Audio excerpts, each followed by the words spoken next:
Asia cup 2025 విషయంలో పాకిస్తాన్ అయితే ఎక్స్ట్రాలు చేస్తుంది. మన బీసీసీఐ వద్దు అని చెప్పిన చోట మీటింగ్ పెట్టి ఏషియా కప్ని పెద్ద ప్రాబ్లంలో అయితే పడేశారు. మన అందరికీ తెలిసిందే Asia cup Asian cricket council అండర్లో జరుగుతుంది. అంటే ఈ టోర్నమెంట్ ఏసీసీ వాళ్ళు జరుపుతున్నారు. కానీ ఇక్కడ ప్రాబ్లం ఏంటంటే ఇక్కడ ఏసీసీ ప్రెసిడెంట్ ఎవరో కాదు, పాకిస్తాన్ బోర్డు ప్రెసిడెంట్ మోసిన్ నాక్వే.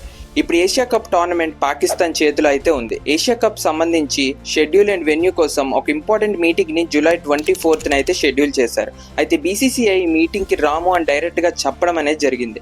ఎందుకంటే ఈ మీటింగ్ ని ఢాకాలో పెట్టారు, అంటే బంగ్లాదేశ్ లో పెట్టారు. ఆల్రెడీ మనకి బంగ్లాదేశ్ కి పొలిటికల్ ఇష్యూస్ చాలానే నడుస్తున్నాయి. ఆల్రెడీ బీసీసీఐ ఏషియా కప్ బోర్డుకి ముందే వార్నింగ్ ఇచ్చింది, మీటింగ్ వెన్యూ మార్చకపోతే ఏషియా కప్ ని బాయ్కాట్ చేస్తాము అని. అంటే ఏషియా కప్ లో మేము పార్టిసిపేట్ చేయము అని.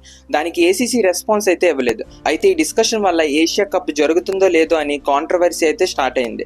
శ్రీలంక, ఆఫ్ఘనిస్తాన్, ఒమాన్ బోర్డ్స్ కూడా ఇండియాకి సపోర్ట్ గానే ఉన్నాయి. బంగ్లాదేశ్ లో మీటింగ్ పెడితే మేము కూడా రాము అని డైరెక్ట్ గా చెప్పారు. అయితే బీసీసీఐతో పాటు ఈ 3 బోర్డ్స్ కూడా వెళ్ళకపోతే ఏషియా కప్ అనేది జరగదు.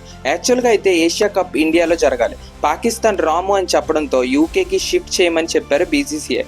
బేసికల్ గా మీటింగ్ పెడితే శ్రీలంక లేదా ఆఫ్ఘనిస్తాన్ లో పెట్టాలి. సంబంధం లేకుండా బంగ్లాదేశ్ లో పెట్టడం అనేది చూస్తుంటే మోసిన్ నాక్వే ఇదంతా కావాలని చేస్తున్నట్టుగా క్లియర్ గా అర్థమవుతుంది. అంటే పాకిస్తాన్ చేతిలో ఏసీసీ బోర్డు ఉందని, వాళ్ళు ఏటి చెప్పినా నడుస్తుందని అనుకుంటున్నారు ఏసీసీ.